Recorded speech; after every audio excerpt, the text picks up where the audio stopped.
Dear student, बहुत स्वागत है आपका मेरे चैनल न्यू आकार अकेडमी में। एक्टिव ब्रेन चल रहा है आजकल, तो हम लोग मैथमेटिक्स से रिलेटेड बातों की चर्चा किया करते हैं। आजकल हम सी सेट के बारे में बात कर रहे हैं। सी सेट में 17 मार्च को एग्ज़ाम होने वाला है पीसीएस का, तो उसके प्रश्न देख रहे थे। चूँकि पीसीएस के प्रश्न रिपीट भी होते हैं, तो अगर आप एक बार पढ़ लेंगे तो वो आपके काम का होगा। और इधर अगर वनडे एग्ज़ाम की बात करें तो वनडे एग्ज़ाम में अभी यूपी पुलिस का एग्ज़ाम ओवर हुआ है, और इसमें अभी तो खैर पेपर लीक के बारे में चर्चा हो रही है, और कई जगहों से ऐसी सूचनाएं मिली हैं, पेपर तक मिल गए हैं। अब सरकार उसको कैसे हैंडल करती है सरकार देखेगी। हमारा हिस्सा होता है कि हम किसी चीज़ को बड़ी ईमानदारी से पहले उसको व्यक्त कर सकें अपने आप को।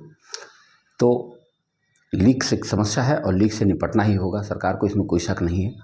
और लीक प्रूफ परीक्षा, हमको तो लगता है कि जैसे आश्चर्य जैसी बात होने लगेगी। अगर कोई एग्ज़ाम हो और लीक ना हो तो ऐसा लगता है कि जैसे हम लोग दूसरे युग में आ गए हैं। इस तरह से मामला है, यानी कि पैरेलल शक्तियाँ, नेगेटिव शक्तियाँ कुछ ऐसी हैं कि वो मतलब किसी भी तरह से किसी को भी खरीद लेती है। आदमी बिक सकता है, देश ऐसा ही चल रहा है। तो ऐसी कंडीशन में ये सोचो कि अब हम ऐसी स्थितियों में अपने आप को कैसे सर्वाइव करेंगे। तो इसके लिए तो हमें सबसे पहले तो अपने ऊपर भरोसा करना होगा। सबसे पहला काम होगा अपने ऊपर भरोसा कि हम बेहतर कर सकते हैं। और दूसरी बात ये होगी कि सरकार के ऊपर भी पारदर्शिता का जो है प्रेशर डालना होगा कि हाँ, कैसे परीक्षाएं जो है ऐसी हों कि लीक प्रूफ हो सकें। तो कुछ बुरे लोग हैं इस दुनिया में जो डिस्टर्ब किए करते हैं। युग में रहे हैं, ऐसी बात नहीं है, ऐसी युग में चल रहे तो खैर, अगर हम देखें तो हमारा एक मुख्य विषय रहा है गणित, और मैं जब से पढ़ाता रहा केवल गणित के बारे में चर्चा करता रहा। गणित में मैंने देखा कि कुछ चीज़ें ऐसी हैं कि अगर आपके दिमाग में रहे कि हाँ, ये चीज़ अगर हम कर लेते हैं तो हम बहुत बेहतर करने का मतलब ये होगा परीक्षा हमारे ग्रिप में आ जाती है। कई सारे क्वेश्चन हम जंप मार लेते हैं, जल्दी से हो जाता है। तो उनमें कुछ चीज़ें ऐसी हैं जिनको अगर आप ध्यान में रखें तो हम कहते हैं कि बहुत आसानी से सवाल कई सारे हल हो जाते हैं, है ना। बहुत छोटी-छोटी बातें हैं, कुछ 2-4 बातों की चर्चा हम करेंगे, जो कि प्रत्येक विद्यार्थी के लिए आवश्यक होगा, चाहे वो किसी भी एग्ज़ाम की तैयारी कर रहा है। गणित के संदर्भ में बात कर रहा हूँ, और मैथमेटिक्स और रीजनिंग की भी चर्चा करेंगे। तो अगर हम स्पेशली मैथ की बात करें तो मैथ में हम लोग देखते हैं कि अगर हम लोग को ठीक से पहाड़ा याद हो, ठीक से पहाड़ा कैसे कहते हैं, मतलब 20 तक तो आसान बात है, लगभग सभी लोग कर ही लेते हैं। अगर आप कुछ ऊपर बढ़ सको, 25 तक कर लो, 30 तक कर लो, ऐसे 25 तक पर्याप्त होगा। कि अगर आप 25 तक पहाड़ा याद कर लेते हैं तो ये बहुत मुश्किल काम नहीं है मेरे ख्याल से। अगर 1-2 दिन में अगर 5-5 पहाड़े को ध्यान में रखें तो भी 3-4 दिन में कवर हो जाएगा, 5 दिन में। तो पहाड़ा 25 तक आपको ठीक से याद ही होना चाहिए। ये बहुत काम होता है स्पीड करने के लिए, गणित को स्पीड देने के लिए बहुत आवश्यक है कि आप 20 तक नहीं, 25 तक पढ़ा ध्यान में रखें। खूब अच्छे से याद कर लें। अच्छे का मतलब होगा कि जैसे हम कहें 13 नवा तो सीधे 117 निकलना चाहिए। हमें तो मन में आता है कि हम इसे पहाड़ा पढ़े, 2 का 2, 2 दूनी 4, 2 तियाँ 6, ऐसे करवा डालूँ पूरा। यानी कुल मिला के बहुत सारे विद्यार्थियों को आता है, इसमें कोई शक नहीं है, लेकिन वो बीच-बीच में भूलते भी रहते हैं। जैसे संख्या मिल गई तो वो जल्दी से पहाड़ा नहीं पढ़ पाते, या कोई बड़ी-सी संख्या आ गई हो 17 से, मान लो उसको काटना, तो भाग देने की प्रक्रिया करना, ये नहीं कि डायरेक्ट जो है काट दें 17 से। तो ऐसे ही 25 तक पहाड़ा आपको ध्यान से होना चाहिए। ये पहला पॉइंट है। और दूसरा पॉइंट ये है कि आपको वर्ग याद होना चाहिए। वर्ग का मतलब स्क्वायर, स्क्वायर याद होना चाहिए।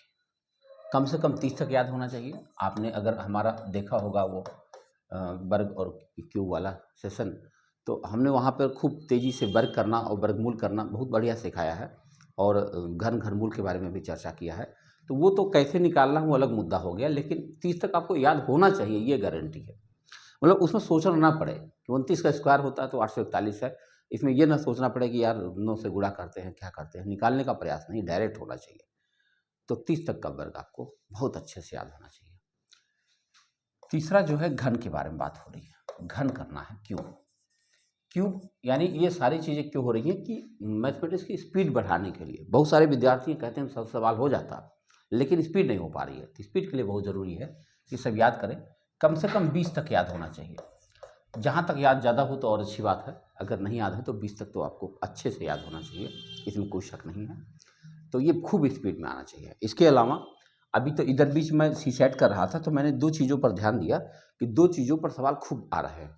नंबर 1 तो वो आया था आइडेंटिटी यानी सर्वसमिका पर आधारित प्रश्न। सर्वसमिका, सर्वसमिका का मतलब होता है आइडेंटिटी, जिसका a plus B whole square, a minus B whole square, ऐसे करके कुल 12 फार्मूले हैं।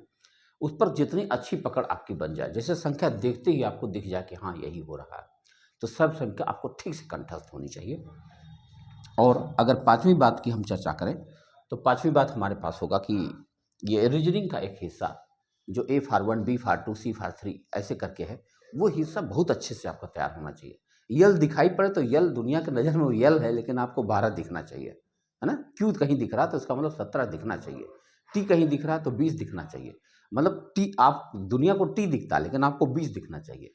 इतना बढ़िया से आपको उसका नंबर याद होना चाहिए, जिसमें हम ए फार 1, बी फार 2 और सी फार 3 ऐसे करके डॉट डॉट डॉट हम लिख सकते हैं जेड फार 26।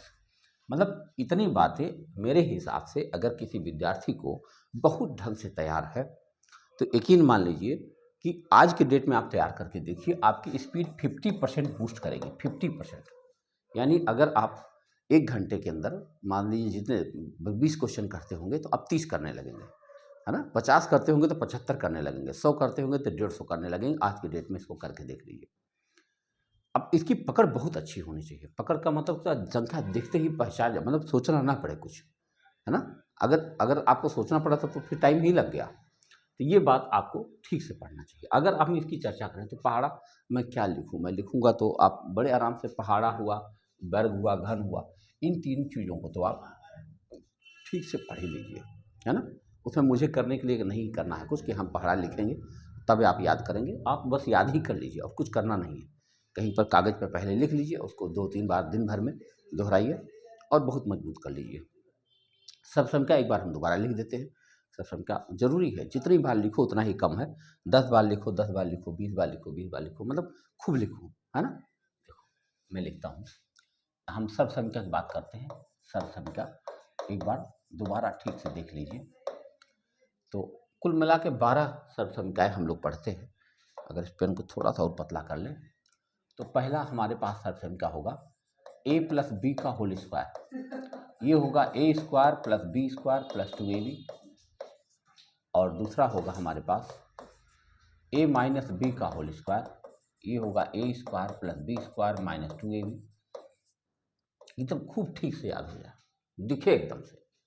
तीसरे फार्मूले की बात अगर हम करें तो इसको, इन दोनों को जोड़ करके देखा जाए, अगर a प्लस बी का whole square plus a minus B का होल स्क्वायर बराबर ये हो सकता है 2 ब्रैकेट में a square plus B square. बताओ इतने बड़े सवाल इससे हल हो जाते हैं जिसका कोई जवाब नहीं।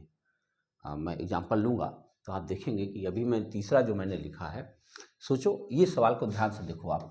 √7 प्लस √5 अपान √7 माइनस √5 प्लस √7 माइनस √5 अपान √7 और प्लस √5। बच्चों को जो है रूट के सवाल देख कर डर लगता है, लेकिन ये प्रश्न जो आपको दिखाई पड़ रहा है, अगर आपको ये तीसरा फार्मूला ठीक से समझ में आ जाए तो आप बिना लगाए इसको 12 लिख सकते हैं। अब आप सोच लो, ये रफ्तार हो सकती है कि ये संख्या देख लो, इस सवाल को कोई आदमी हल करे, चाहे जैसे हल करे, हल करते हुए सीधे 12 पहुँचेगा। हमने क्या किया, हम समझ लिए कि जब हम इसको जोड़ेंगे तो ये ऊपर बनेगा a प्लस बी का होल स्क्वायर, ये इधर जाएगा तो a माइनस बी का होल स्क्वायर बनेगा, तो 2 ब्रैकेट में a square plus B square होगा ही है, और नीचे देखोगे तो 2 ही आएगा क्योंकि a square minus B square formula बन रहा। तो ऐसी कंडीशन में आपका 2 से 2 कट जाएगा और 7 5 12 उत्तर आ जाएगा। तो मतलब ये देख लो, आप सवाल देख लो और उत्तर देख लो बिना कुछ लगाए। ये तभी हो सकता है जब आपको यह बात ठीक से याद हो। चौथा फार्मूले की बात करें तो चौथा है a प्लस बी, माइनस करके दिखाता हूँ कि a प्लस बी का होल स्क्वायर और माइनस a माइनस बी का होल स्क्वायर अगर ये है तो ये बनेगा ब्रैकेट में 4ab, खाली ब्रैकेट नहीं रहेगा, खाली 4ab आपका उत्तर हो जाएगा, क्योंकि a square B square cut ही जाता, खाली यही 2ab कट जाएगा।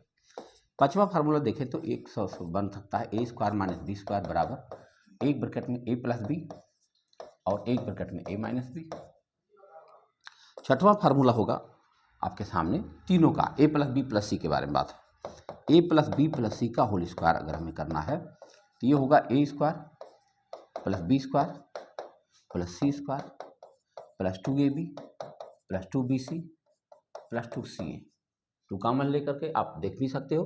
इसका इस्तेमाल आप जाओगे तो वहाँ पर जब हम 2D के सवाल करते हैं तो या 3D के सवाल, उसमें भी इसकी ज़रूरत पड़ती है टोटल सरफेस एरिया निकालने में। 2 यहाँ पर कॉमन ले, 2ab bc cl जो है ca आ जाता है। ठीक है, तो 7वां सवाल यहाँ पर है। 7वां क्यूब में चलेंगे हम लोग। ए क्यूब प्लस बी क्यूब, एक ब्रैकेट के अंदर ए प्लस बी हो जाएगा और दूसरे ब्रैकेट में ए स्क्वायर माइनस ए बी और प्लस बी स्क्वायर हो जाएगा। ये सी सेट में इनका तो बड़ा योगदान रहा है। हमने 3-4 पेपर किया तो हमने देखा कि सी सेट में इसका बड़ा योगदान है। मतलब हर बार कम से कम 2-3-4 सवाल इसमें आ जा रहा है। और ए पार्ट 1 बी पार्ट 2 से मतलब एक बच्चे को अगर ये पूरे फार्मूले 12 ही याद हो जाएं और ये याद हो जाए ए पार्ट 1 बी पार्ट 2, तो यकीन मान लीजिए सी सेट के 35 क्वेश्चन में से 10 क्वेश्चन उसके खत्म हो जाएंगे। 10 क्वेश्चन आप कल्पना करो। आप जैसे लोग कहते हैं कि हमारे कुछ बच्चे ऐसे होते हैं जिनका बाकी सब ठीक रहता, कहते हैं सर अगर हमारा मतलब 10-15 क्वेश्चन भी सही हो जाए गणित में तो हमारा निकल जाएगा। तो अब सोच लो कि आप खाली 2 चीज़ अगर ठीक से पढ़ लो, पूरी किताब गई भाड़ में, खाली 2 चीज़ें ठीक से पढ़ लो तो भी आपके 10-12 क्वेश्चन सही हो जाए, जो अभी हमने इधर बीच में सवाल करके देखा। तो 7 नंबर फार्मूला आपने देख लिया होगा। 8वां देखा थे। 8वां होगा आपके पास ए क्यूब माइनस बी क्यूब। तो ये होगा एक ब्रैकेट के अंदर ए माइनस बी और दूसरे में होगा A square plus A B और प्लस बी स्क्वायर। 9वां नंबर फार्मूले पे चलें तो ये ए प्लस बी का होल क्यूब में आ जाएगा, होल क्यूब। तो एक ब्रैकेट ए प्लस बी का होल क्यूब करोगे तो आपका बनेगा ए cube plus B cube plus 3ab और ब्रैकेट में ए प्लस बी। अगर आप 3ab का अंदर गुणा कर लो तो एक तरह से और लिखा जा सकता है इसको, A cube plus 3a square B plus 3ab square और प्लस बी क्यूब। कुछ ऐसे हो सकता है अगर गुणा कर दें अंदर। तो ऐसे ही अगर 10 नंबर का फार्मूले की बात करें तो ये हम हो जाएगा ए माइनस बी का होल क्यूब। तो ये होगा a cube minus b cube minus 3ab और ब्रैकेट में ए माइनस बी। और अगर हम 3ab का अंदर गुणा कर दें तो ये बनेगा ए cube minus 3a square B plus 3ab square और फिर माइनस बी क्यूब। अब 11 नंबर पे आ जाओ। 11 नंबर फार्मूला होगा a cube plus B cube plus c cube minus 3abc बराबर होता है एक ब्रैकेट में a plus b plus c और दूसरे ब्रैकेट में होता है a square plus B square plus C square minus a b minus b c minus c a. बड़े इस्तेमाल है इसके भाई, बहुत इस्तेमाल। और अगर इसमें थोड़ा सा हम परिवर्तन करें तो एक तरीका और हो सकता है इसका। अगर हम 1/2 पहले लिख दें और करली ब्रैकेट लगा दें तो इसमें हो जाएगा एक ब्रैकेट में, करली ब्रैकेट अभी ना लगाएं, अब एक ब्रैकेट में लिखें ए प्लस बी प्लस सी और उसके बाद करली ब्रैकेट बनाएं। तो इसमें हो जाएगा कि ए माइनस बी का whole square plus b minus c का whole square plus c minus a का होल स्क्वायर। तो ये आपका दूसरा फार्मूला। इसी बात को दूसरी तरह से लिखा जा सकता है। और आखिरी है 12। आखिरी में ये है कि अगर सपोज करो आप कि इस सेकंड इक्वेशन में अगर ए प्लस बी प्लस सी की जगह शून्य कर दिया जाए तो राइट साइड पूरा शून्य हो जाएगा। अगर राइट साइड पूरा शून्य हो जाएगा तो माइनस 3abc इधर आ जाएगा, प्लस 3abc बन जाएगा। यानी हम ऐसे लिख सकते हैं, यदि a plus b plus c बराबर शून्य हो तो क्या बन जाएगा, a cube plus B cube plus c cube बराबर बनेगा 3abc। तो ये खूब अच्छे से आप पढ़ रहे और ये तो बहुत अच्छे से का मतलब क्या, संख्या जैसे देखें, सवाल देखें तो देखते ही दिख जाए कि हाँ यही फार्मूला इस्तेमाल हो रहा है। और उसके बाद जो हमने बताया कि ए प्लस बी ए बराबर 1 है, बी बराबर 2 है, सी बराबर 3 है। 26 अक्षर हैं, केवल 26 अक्षर। मतलब मैं बता रहा हूँ कि पूरा दिन नहीं लगेगा अगर आप कोशिश कर दें तो। एक दिन नहीं लगेगा, एक दिन के अंदर ही सारी चीज़ें एकदम स्पष्ट हो जाएंगी। बस कई बार दोहराना है, मन ही मन में दोहरा लेंगे, पक्का हो जाएगा, स्पीड बूस्टअप हो जाएगा। तो हम लोग इधर भी जो सी सेट का काम कर रहे हैं तो सभी को देखना ज़रूरी है। इसके लिए ज़रूरी कि हम तो सिपाही की तैयारी कर रहे हैं, एसएससी की तैयारी कर रहे हैं, जब मैथ्स रीजनिंग दोनों चल रहा है तो सबको देखना ज़रूरी है। अपने दोस्तों को भी भेजें और सब्सक्राइबर थोड़ा बढ़ाने का प्रयास करें जिससे हम थोड़ा सा और मेहनत से काम कर पाएँ। तो मिलते हैं अगले वीडियो में। बहुत बहुत धन्यवाद।